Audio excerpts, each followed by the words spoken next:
Bismillahirrahmanirrahim. Assalamualaikum warahmatullahi wabarakatuh. Para jamaah al-salam rahimakumullah. Mudah-mudahan setiap harinya kita selalu berada di dalam rahmatnya Allah. Amin ya Allah ya Rabbal Alamin. Kali ini saya membawa kitab Is'adur Rafiq ya, syarahnya Sulam Taufik. Di sini di dalam faslun ahwalul qalbi, tentang pertingkahan hati. Dan di dalam syarahnya saya menemui ada sebuah kisah yang mana kita sebagai kaum muslimin, kaum mukminin, kita harus mewaspadai agar kita tidak merasa aman ya dari azabnya Allah Subhanahu wa taala. Sabda Nabi Muhammad sallallahu alaihi wasallam mengatakan, "Inna ahadakum la ya'malu bi'amali ahlil jannah hatta ma yabqa bainahu wa bainaha illa dhira'un fayasbiqu alaihi alkitabu fayamalu bi'amali ahli an-nari fayadkhuluha." Jadi banyak sekali kisah yang saya temui, yang saya baca di dalam beberapa referensi kitab. Hidup di alam dunia, mukmin, muslim, bahkan sudah berada di dalam derajat waliullah. Tetapi na'udzubillah summa na'udzubillahi min dzalik, ketika akhir hayatnya, ketika sakaratul mautnya, Allah mengambil keimanan orang tersebut sehingga meninggal berada di dalam kekufuran dan na'udzubillahi min dzalik, dimasukkan ke dalam nerakanya Allah bahkan abadan selawasnya. Dikarenakan wafatnya di dalam keadaan su'ul khatimah, tidak ada keimanan di dalam hatinya. Banyak sekali kisah yang bisa kita ambil hikmah. Dan salah satu kisah yang ingin saya sampaikan sekarang ini, itu adalah kisahnya seorang waliullah. Beliau derajatnya sudah ma'rifatullah. Bayangkan, ini seorang waliullah. Tetapi na'udzubillahi min dzalik, Imam Ghazali mengatakan Bal'am bin Bawra meninggal di dalam keadaan su'ul khatimah. Ini kisahnya Bal'am bin Bawra pada masanya Nabi Musa alaihi salam. Bahkan Bal'am bin Bawra mempunyai derajat tingkat waliullah yang sudah cukup tinggi. Andaikan Bal'am bin Bawra melihat ke atas langit gitu ya. Kalau kita melihat ke atas, yang kita lihat apa ya? Kalau kita yang kita lihat ya cuman atap kenteng rumah kita mungkin ya. Tetapi Bal'am bin Bawra ketika melihat ke atas langit, Masya Allah, maka Bal'am bin Bawra bisa melihat arasnya Allah, subhanallah. Tetapi itu ada diterangkan ya di dalam surat Al-A'raf pada ayat 175, A'udzubillahi minasyaitonirrajim, "Wattlu 'alaihim naba'al ladzi atainahu ayatina fansalakha minha." Meskipun yaitu sudah berada di dalam derajat ma'rifatullah, tetapi Allah berkehendak mengambil keimanan dan juga keislamannya seorang Bal'am bin Bawra. Sebetulnya apakah banyak dosa yang dilakukan Bal'am bin Bawra? Tidak banyak. Dosa yang dilakukan Bal'am bin Bawra hanya satu kali saja.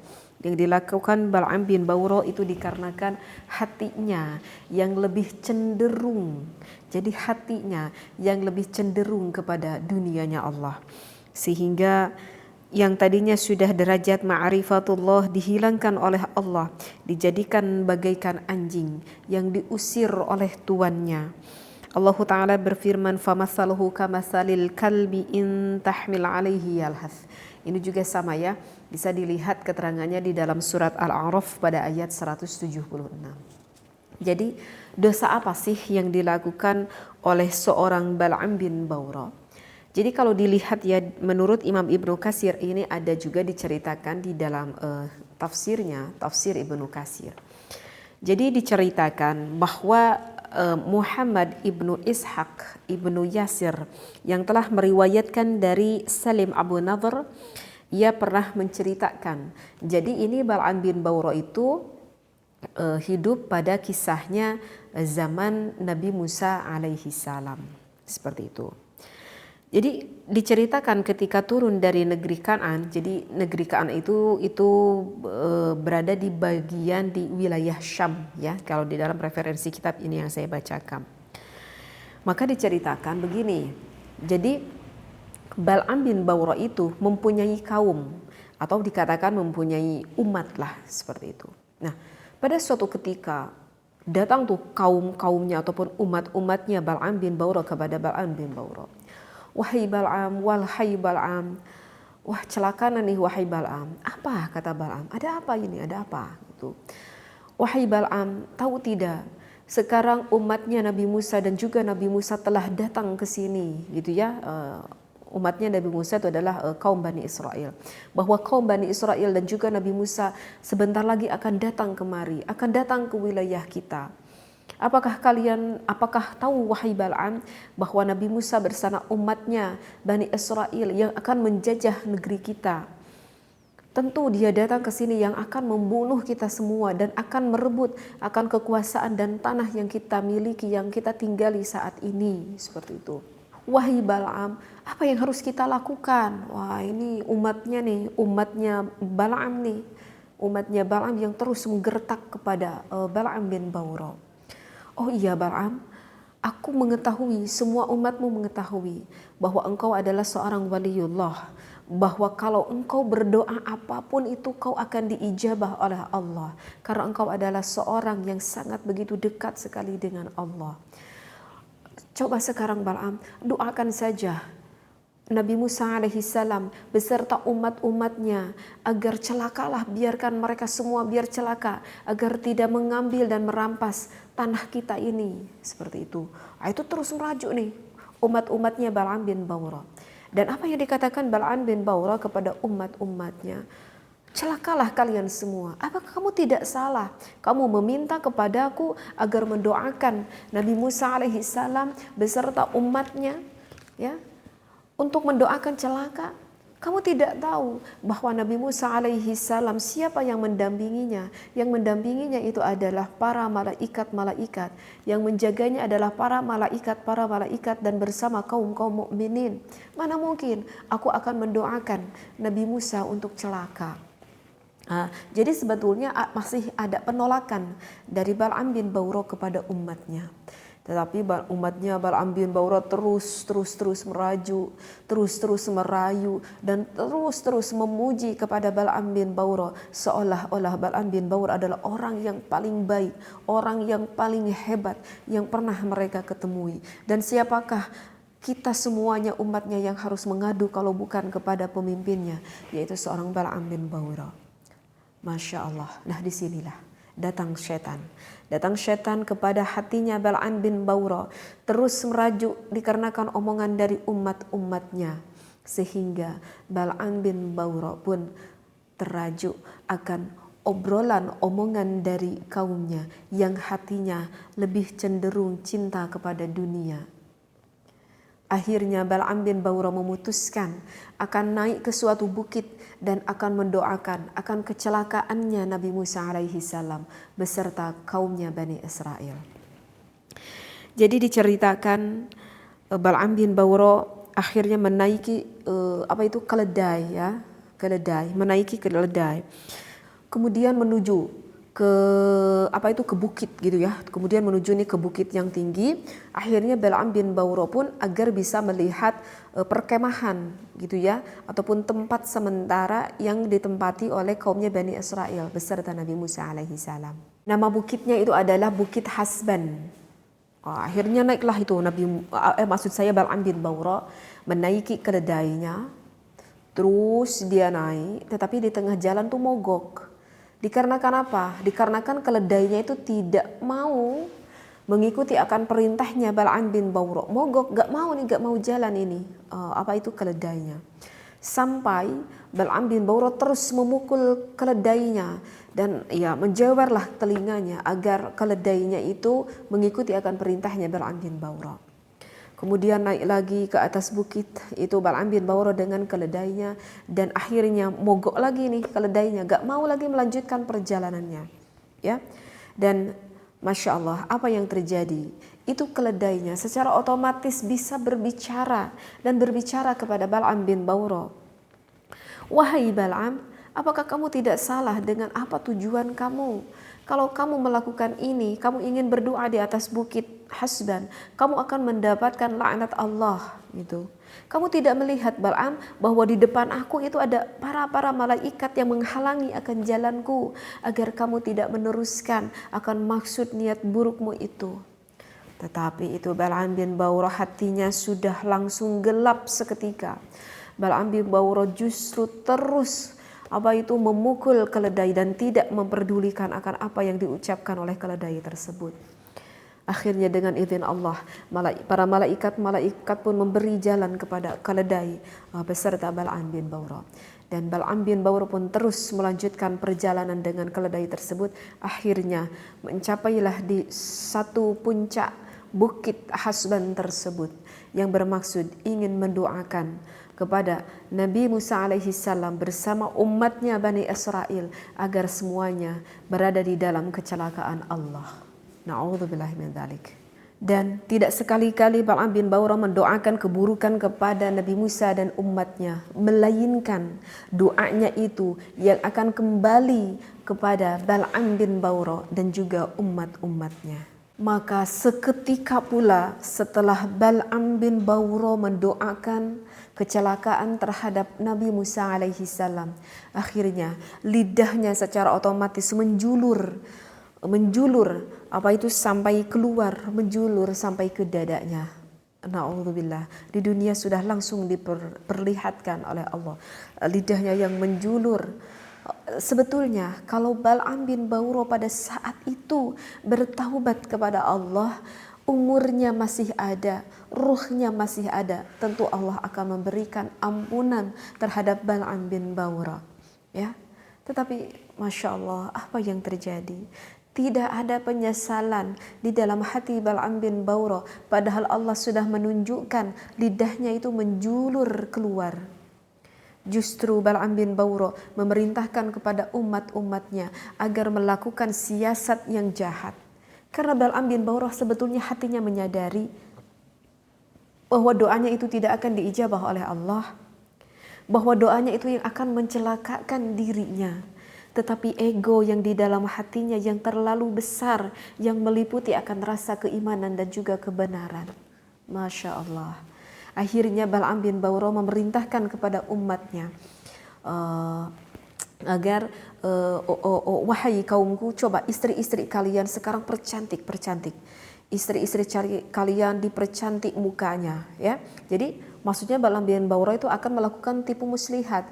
Karena kata Bal'am bin Bawrah, yang bisa menyelamatkan kita hanyalah dengan satu cara ini, yaitu kita harus melakukan tipu muslihat, seperti itu. Disuruhlah wanita-wanita untuk berdandan berias secantik mungkin sehingga membawa suatu barang-barang yang layak untuk dijual. Dan Bal'am bin Bawrah menyuruh agar wanita-wanita tersebut menjual barang-barang terhadap kaumnya Bani Israel, ya. Dan biarkan wanita-wanita tersebut merayu, membujuk, bahkan kalau bisa sampai melakukan sampai melakukan suatu perzinahan. Karena kalau misalkan ada yang melakukan, satu orang saja melakukan perzinahan, maka kata Bal'am bin Bawrah tentu mereka semua akan berada di dalam kekalahan, seperti itu. Maka diperintahlah itu wanita-wanitanya ataupun yang meskipun yang sudah beristri punya suami pun diperintahkanlah. Akhirnya turunlah wanita-wanita tersebut ke bawah bukit mendekati kaum-kaumnya Bani Israel dengan bertujuan untuk melakukan tipu muslihat. Kemudian adalah seorang wanita yang bernama Kusbati. Ini tentu ya dari kaumnya Bal'am, ya, dari kaum Kan'an ataupun dari kaumnya Bal'am. Yang bernama Kusbati akhirnya berhasil merayu seorang lelaki dari kaum Bani Israel yang bernama Zumri ibnu Shalum. Yang mana Zumri ibnu Shalum ini di dalam kitab ini dikatakan seorang pemimpin kabilah Syam'un, ibnu Ya'qub, ibnu Ishaq, ibnu Ibrahim. Seperti itu. Nah, ketika Zumri melihat Kusbati, ia langsung terpesona akan kecantikannya Kusbati. Lalu ia bangkit dan memegang tangannya Kusbati dan lalu mendekati Nabi Musa alaihi salam. Dan Zumri berkata kepada Nabi Musa alaihi salam, ia mendahului perkataannya, wahai Nabi Musa, aku tahu engkau akan menolak apa yang sedang ingin aku lakukan ini. Tetapi aku tidak akan memperdulikan akan apa penolakan darimu wahai Nabi Musa. Dan Zumri tersebut tidak memperdulikan apa yang dikatakan Nabi Musa alaihi salam.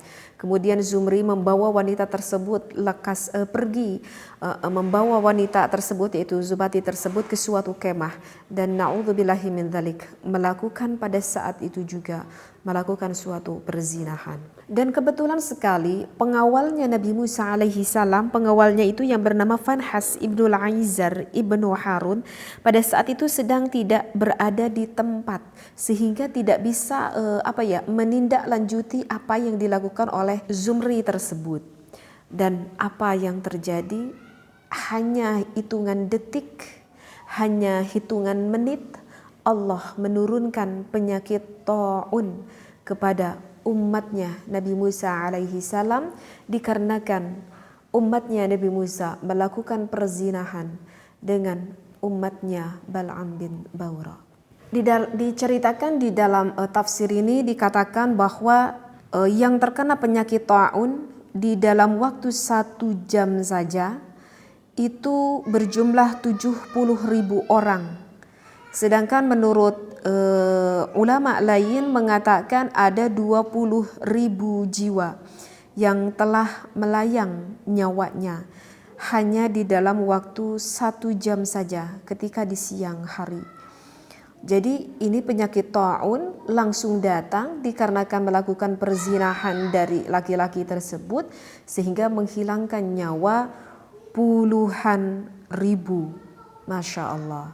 Dan pada saat kejadian itu tersiarlah kan berita bahwa langsung ini dalam sekian menit orang banyak meninggal dikarenakan langsung datang penyakit ta'un. Kemudian itu berita terdengar oleh Fanhas ibnu Aizar ibnu Harun, ya, seorang pengawalnya Nabi Musa alaihi salam. Lalu Fanhas tersebut mencari kejadian apa yang membuat ta'un ini sehingga mendapati bahwa Zumri yang telah berzinah dengan yang bernama Kusbati. Akhirnya apa yang dilakukan oleh Fanhas tersebut, Fanhas langsung mengambil tombak yang seluruhnya itu terbuat dari besi. Kemudian ia memasuki kepada kemahnya Zumri yang sedang melakukan zinah tersebut. Lalu Fanhas menyate, Masya Allah. Ditusuklah tubuhnya Zumri dan tubuhnya Kusbati oleh tombak yang terbuat dari besi tersebut. Kemudian berdoa kepada Allah untuk memohon akan ampunan dan agar penyakit ta'un ini segera dilenyapkan. Kemudian itu tubuh lelaki dan perempuan tersebut ditancapkan gitu ya. Ditancapkan ya di atas tanah seperti itu. Maka Allah dengan seketika melenyapkanlah penyakit ta'un di umatnya Bani Israel atau umatnya Nabi Musa alaihi salam. Dan pendeknya diceritakan Bal'am bin Bawra pun akhirnya wafat, meninggal dunia di dalam keadaan su'ul khatimah dan di neraka selamanya. Bahkan ini keterangannya pun ada di dalam surat Al-A'raf yang bisa kita ketemui. Na'udzubillah summa na'udzubillahi min dzalik. Keistimewaan ketika di dunianya banyak sekali ditemui oleh seorang Bal'am bin Bawra, ya. Tadi sudah saya katakan ya, padahal Bal'am bin Bawra banyak sekali keistimewaannya ya, yang bisa melihat ke Arash dikarenakan sudah derajat ma'rifatullah. Bahkan diceritakan di dalam suatu referensi kitab yang dikatakan ataupun yang disampaikan oleh Imam Ghazali, Bal'am bin Bawra ini di antara seluruh teman-teman ketika dia belajar pesantren lah istilahnya seperti itu ya, di antara teman-temannya sebanyak 12.000, bahkan Bal'am bin Bawra yang pertama kali bisa mengarang suatu kitab. Tetapi ternyata ketika dilihat karangan kitabnya itu memang ada yang melenceng juga sih di dalam ketauhidannya, yang mengatakan bahwa tidak ada yang menciptakan alam semesta ini. Dan memang juga ada di dalam riwayat lain yang menceritakan bahwa Bal'am bin Bawrah ini yang mendukung akan ulama sesat. Maka pantaslah jika Bal'am bin Bawrah wafat ataupun meninggal di dalam keadaan su'ul khatimah. Na'udzubillah summa na'udzubillah min dzalik. Mudah-mudahan dari kisah yang saya sampaikan ini di dalam referensi kitab yang saya baca bisa kita ambil hikmahnya. Secara hakikatnya kita pun tidak tahu. Sekarang alhamdulillah kita memegang keimanan, memegang keislaman, dan kita suka melakukan ibadah. Tetapi ketika kita wafat nanti, kita tidak tahu apakah Allah masih memberikan keimanan dan keislaman kita. Maka bagi kita kaum muslimin, pantaslah dan haruslah setiap hari kita berdoa kepada Allah, ya Allah, semoga Allah menetapkan keimanan, keislaman bukan hanya saja di dunia tetapi di akhirat kelak. Itu adalah besar-besarnya kenikmatan iman dan juga Islam yang kita miliki, sekali lagi bukan hanya di dunia ya Allah tetapi sampai di akhirat kelak. Wallahu a'lam. Wassalamualaikum warahmatullahi wabarakatuh.